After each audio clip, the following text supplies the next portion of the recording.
Hey, friends, have you heard of the term hype woman? Well, today on the podcast, I have an amazing guest, Erin Gallagher, who just released her new book called Hype Woman. And we're going to be having a really, really important conversation on something I think all women really need to take the time to truly hear what Erin is sharing, because she's going to be sharing 5 shifts that women can make today to start learning how to serve ourselves first. Because if we're not serving ourselves first, we are robbing ourselves and everyone else from spending time with who we really are when we are being the truest version of ourselves. So let's go ahead, dive in, and have this conversation.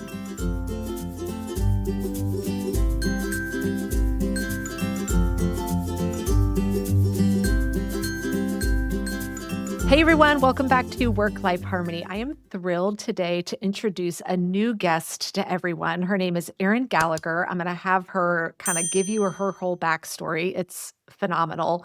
And I'm super excited because Erin's new book just came out. And today we're going to be diving into a little bit about the book, Hype Woman. And then we're also going to be talking about something, ladies, this is so important, but we've got to truly understand the hidden cost that we pay when we are constantly being selfless all the time. And Erin's going to be sharing with us 5 shifts that we can make today to actually start putting ourselves first. Doesn't that sound glorious? So welcome to the show, Erin. I would love for you to introduce yourselves and let everyone learn a little bit about you. Thank you, Megan. I'm so excited to be here. Thank you for creating this space to have this conversation and give women the moment to consider something else, right? That's been one of the biggest questions that I've been asking myself since I turned 40. Is this still working for you?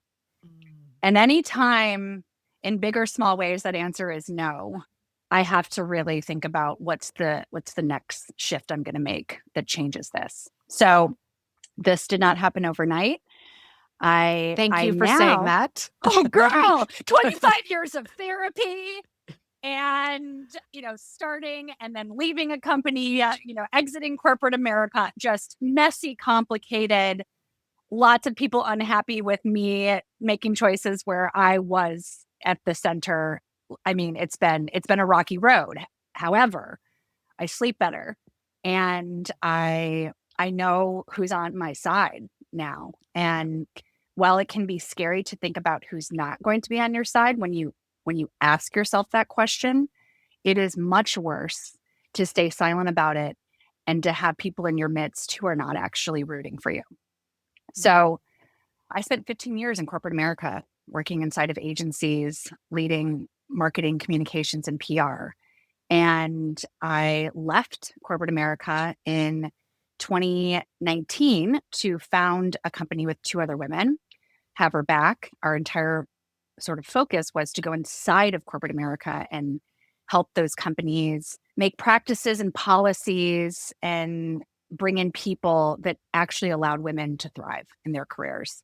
And so the work that I did included creating and launching LinkedIn's Career Breaks product, which really focused on the fact that more than anyone, women are those that get negative flack for having a resume gap. And we don't talk about the fact that there's a lot of life experience that happens outside of the traditional workplace. Yeah. So we created a product that gave the user the power to articulate what that was and to talk about how it was transferable back into whatever the career path was next for them. Did the entire women's strategy for Carhartt, a 5-generation, 150-year-old men's workwear brand. We have it in my house. My husband's in construction, so okay. I know Carhartt. And what's amazing about it is that less than 10% of their focus was on women. Mm-hmm. They were making some women's clothing, but most of the time women were wearing the men's Carhartt clothing when they were working in frontline jobs. And the research we brought to them was women are the worker now. When you look across all of the different industries where women are wearing workwear as a means of protecting themselves, keeping themselves safe, doing their job well, women are actually the majority worker. So if you don't focus on them, it's not that you're not doing the right thing because you should be equitable. You are actually missing your market. Yeah. So these are the types of things that I was doing in my first company. And then I turned 40 and I really looked around and said, is this still working for me? Is this all there is? Is this what I thought it was going to be? And the answer was no to all three of those questions. And so I left, I resigned. And resigning from a company that you found, that you pour your blood, sweat, tears, heart, and soul into is like a death.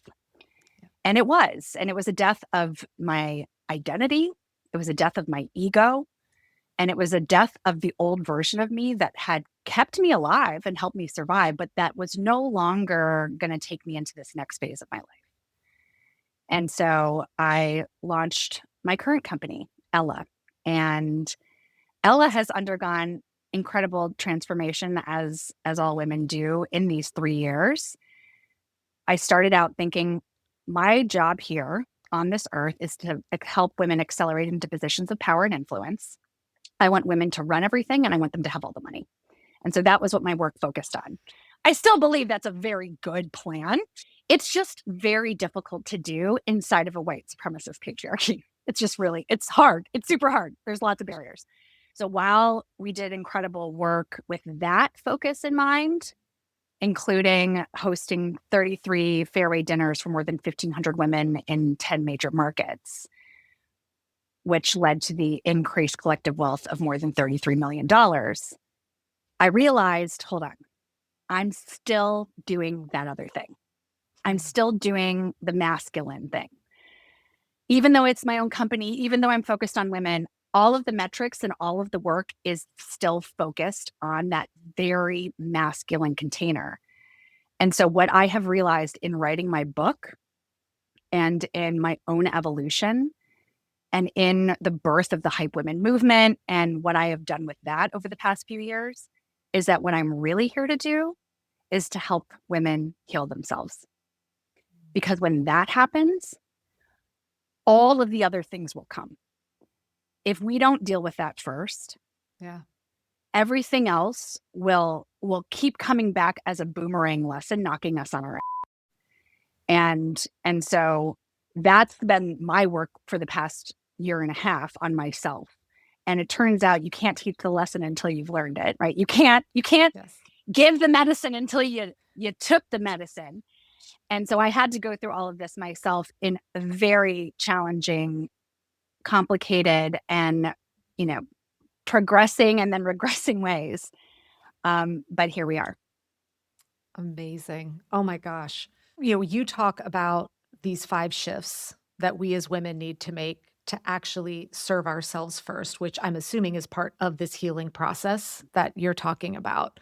Would you be willing to kind of walk through what these 5 things are? And when I was first reading them, obviously I'm nodding to all of them going yes, but I know there are certain ones that every woman would nod to, but then when the rubber meets the road, they're kind of like, yeah, but, right? Oh Okay, so yeah. what is the first one?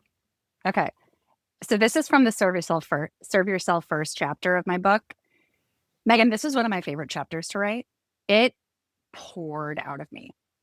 I Poured love out of me. that. 4,000 words in like one sitting. And there were some days where I was like having trouble getting 50 on a page. Yep. But this poured out of me because it was so viscerally under the surface. It was the Mhm. infrastructure of my being that I was ready to shed.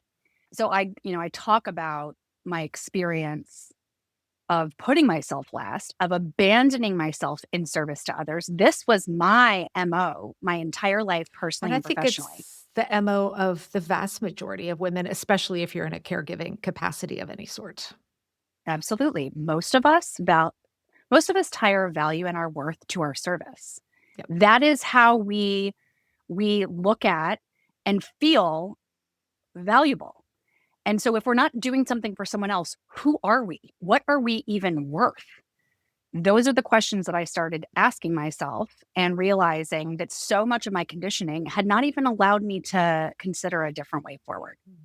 So when I ended the chapter after I'd gone through sort of anecdotal evidence of my journey, it's so good. There's some stuff where I read it. I was like, wow, that is still really painful to read. the first shift on the list to serving yourself first is to ask yourself this question. Are you on the list? When you look at your daily duties, is your health, happiness, and all around harmony even on the list? Most of the time, when we look at our calendar, it is filled with work obligations, Yep. caregiving obligations, whether that's children, aging parents, a loved one that we are stepping in to support, pets, whatever it looks like. It's all outside of us. Mm-hmm. And we feel that there are things that need to be done in order to earn the spot where we get to come in. Yeah. We see things like exercise and a manicure, pedicure, or a facial or a walk as something to Reward. earn, Yep. a reward, right? That Yeah. must be earned, not a given. After That's right. everybody else has been taken care of. Yeah. That's right. So I think the first easy exercise to do, truly, look at your calendar for this next week. Are you on the list? Is there anything that is blocked off that is about pouring into you? And what I don't mean is like, have you blocked time, Megan, to write your book? No. That's That's not not it, it. right? That's not it.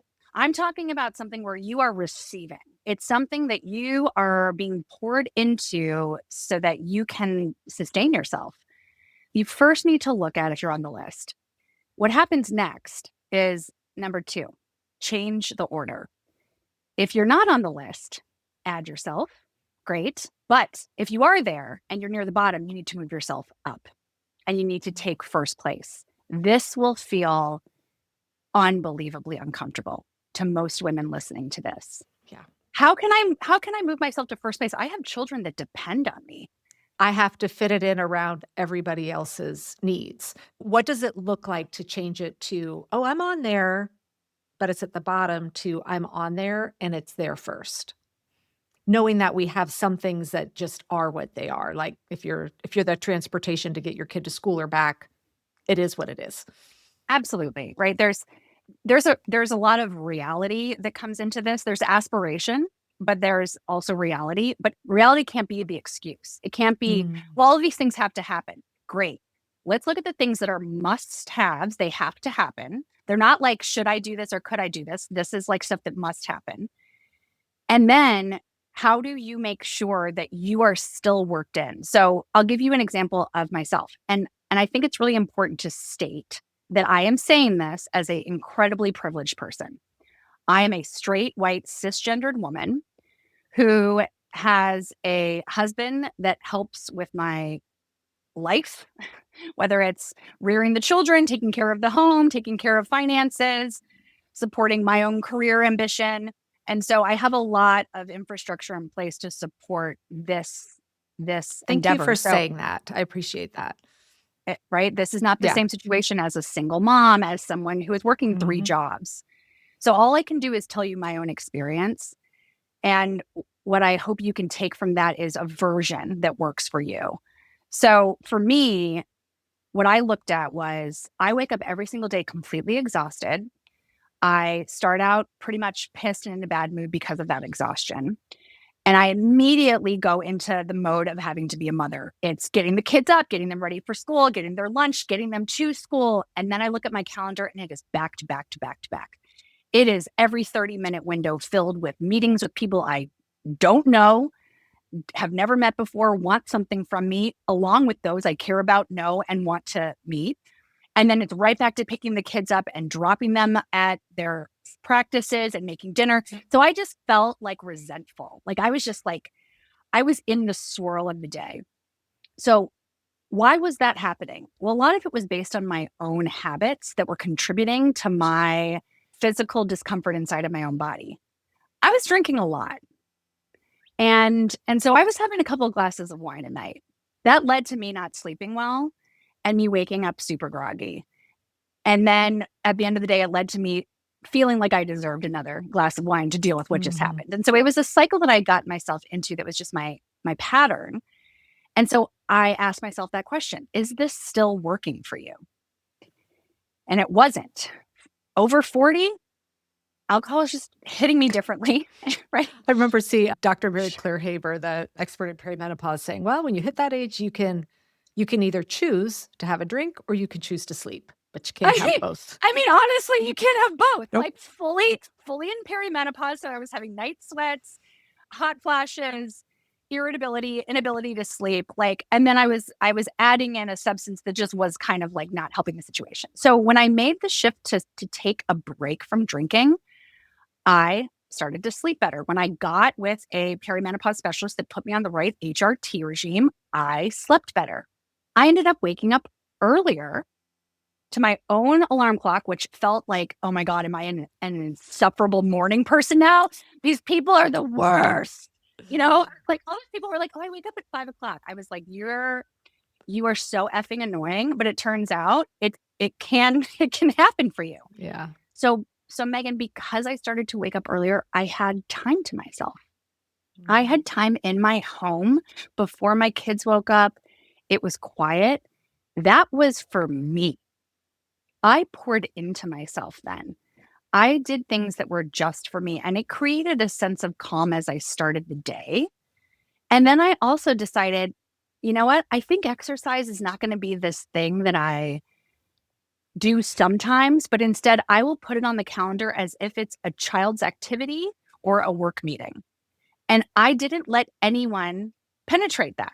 Mhm. And so those were shifts I started to make. And everyone in my family and my life began to understand that those were the priorities. And it got to the point where I stopped having to defend those choices and instead it just became a way of life. So I think it's a matter of you look at your week and you say, where am I on this list? If I'm not on here, how do I fit myself in? If I'm on, but I'm really low, how do I bring myself up? And then that kind of brings us to the next few shifts in this serve yourself first list. Number 3 is define your priorities. Yeah. How will you make big and small changes today that will begin to flex and strengthen your muscle of self love and self care?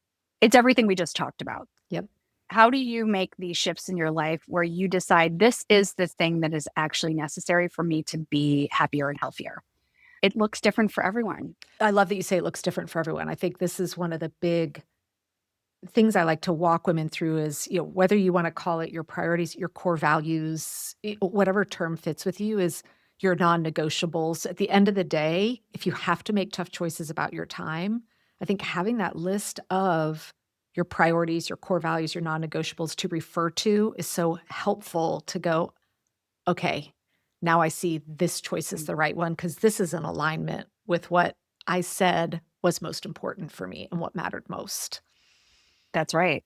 It makes it a lot easier to defend and guard that time and space Mm, when you tie it to your values, because it's not yeah. this superfluous extracurricular that you could take or leave depending on the day. It becomes something that is grounded in who you are. And so for me, up until the age of 42, I think I had done yoga 3 times and I hated it all 3 times. I was like, I feel nope. that. Right? I was like, nope, this isn't for me. Too slow.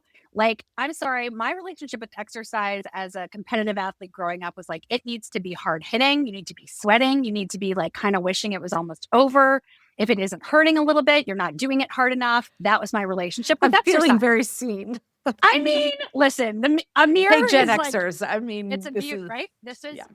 That was the way that I thought about moving my body. Guess what?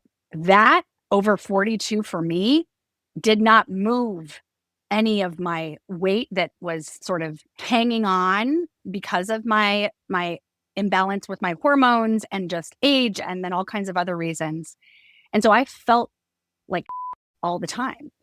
And then I would exercise and try to kill myself and I felt even worse because nothing was happening. I didn't feel better and nothing was changing for me. And it was because I was using an old playbook. And so I needed to say, is this still working? It's like, no, it turns out that type of exercise isn't working. So I decided to give yoga more of a chance. And in the past year, I've done yoga done 150 classes, Oh, wow. right? And this is on my calendar 5 days a week, and everyone in my family knows it.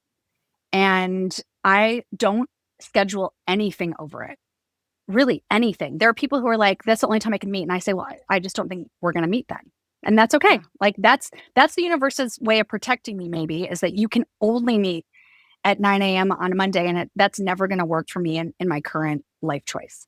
So I think you have to decide what those things are, and you have to guard them. You have to guard them with the protection that you would guard another person's schedule that you're managing, your kids' calendars, whatever it looks like.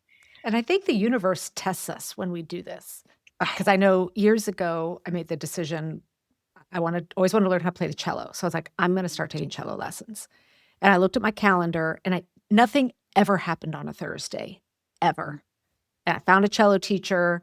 We set my lesson for Thursdays. This was over 2 years ago. Not a week goes by now where something, mm, all of a sudden, everyone has opportunities for me, but only on Thursdays and only during cello. And I just feel like it's almost the universe going, we're going to test you. Are you going to prioritize yourself? mm, And so I've said no to so many things because it's always on this Thursday. And you know what's happened? Absolutely nothing. Nothing bad. mm, What's mhm. happened is I still have a space for myself. And I've never regretted looking back going, I wished I'd said yes to that thing instead of going to my lesson this week. Like I've never once Okay. regretted it. So Megan, that perspective is so unbelievably evolved, because what happens when you are not healed and you are not past the lesson learning stage, but instead the integration of the lesson, is you would have thought, I'm not supposed to play cello. Mhm. Oh, there All were of times I these, thought it. I was like, of course you what's did. going on? Because that is the universe's test. The universe's test is to say, okay, Megan, we see you. We see you prioritizing yourself. We are going to throw so many things your way that make you question it. And the lesson is going to be in how you respond. So you could have easily said, the signs I'm getting are, this shouldn't be happening. I shouldn't be playing cello. I need to be listening to all of these other people who want things from me and going and doing those things. That could have happened, and it has happened before. I'm sure it's happened to you before. It's happened to me before. Yep. And we go right back into it, and the universe says, cool, haven't learned the lesson. Don't worry, we'll come back around again. You instead integrated the lesson, and you were like, hold on, this is happening because I'm being tested.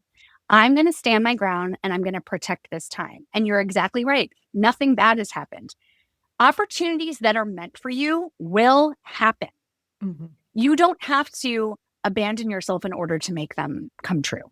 So that is just such a beautiful example of integrating a lesson versus seeing it as a sign that you shouldn't be doing it.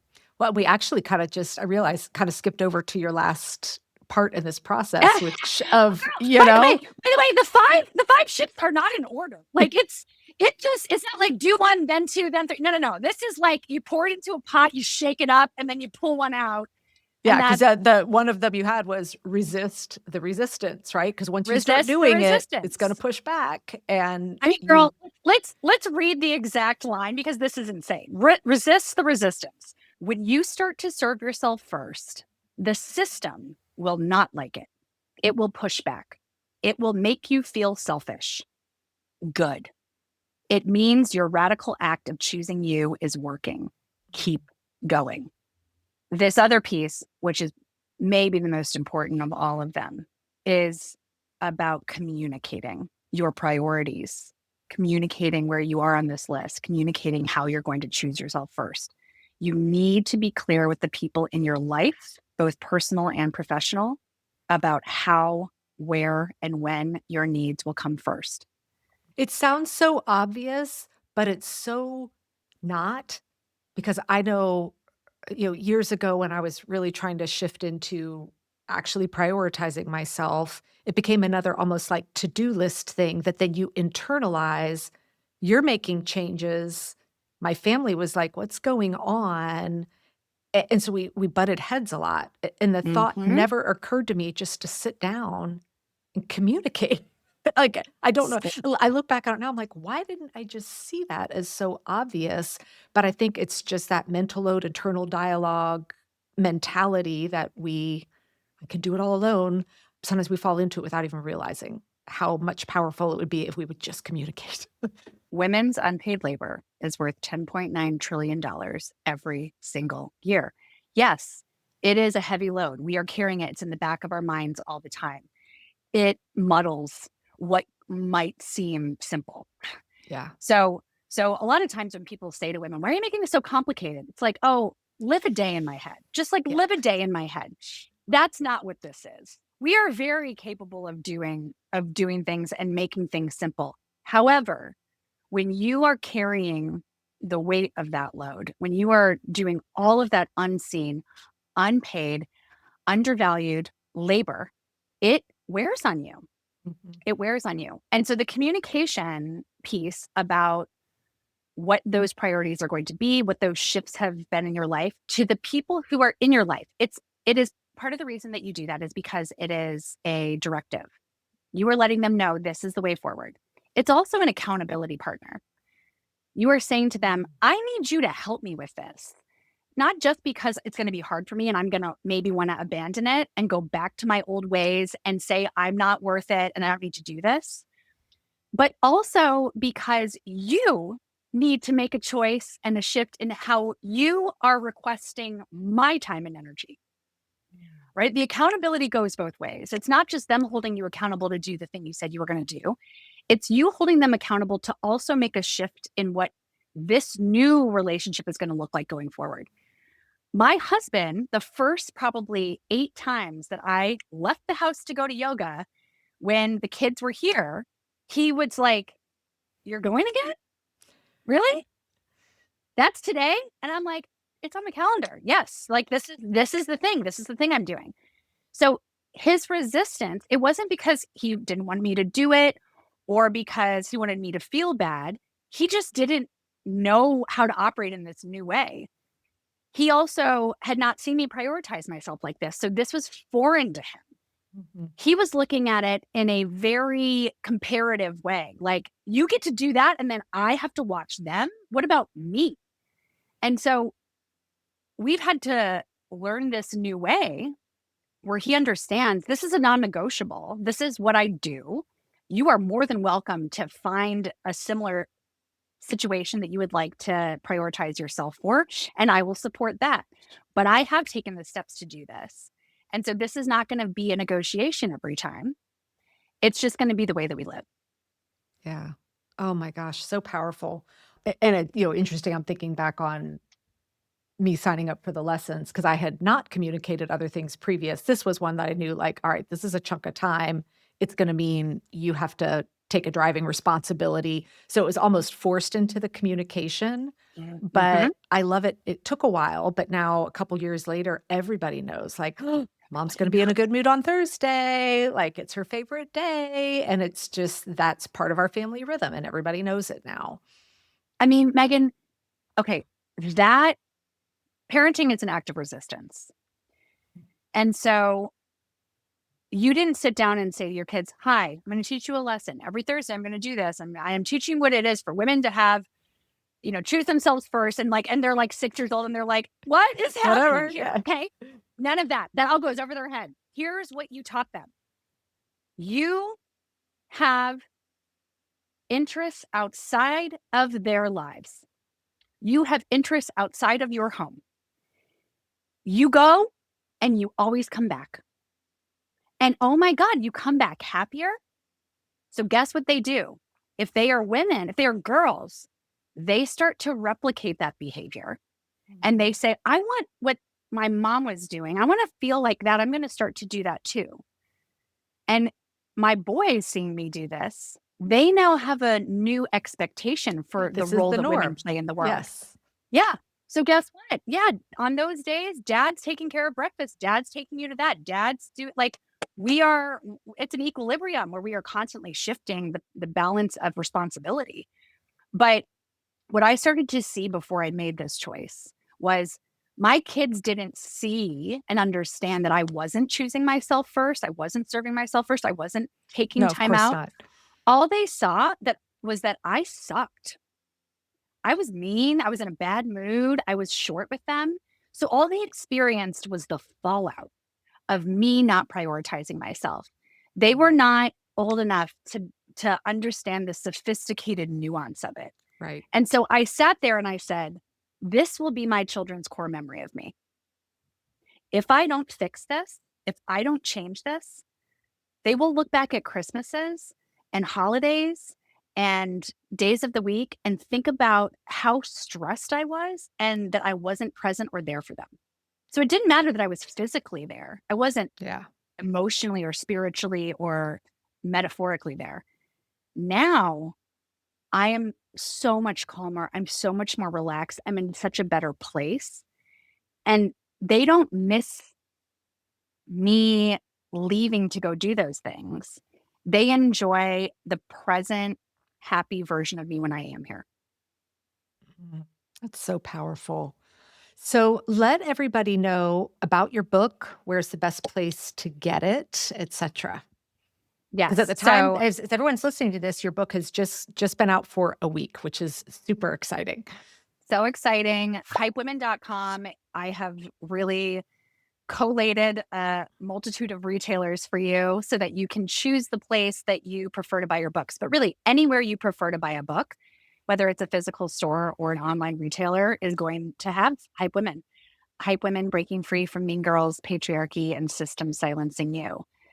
This is the work of my life, the metamorphosis that I've gone through over and over and over again, the finding of myself.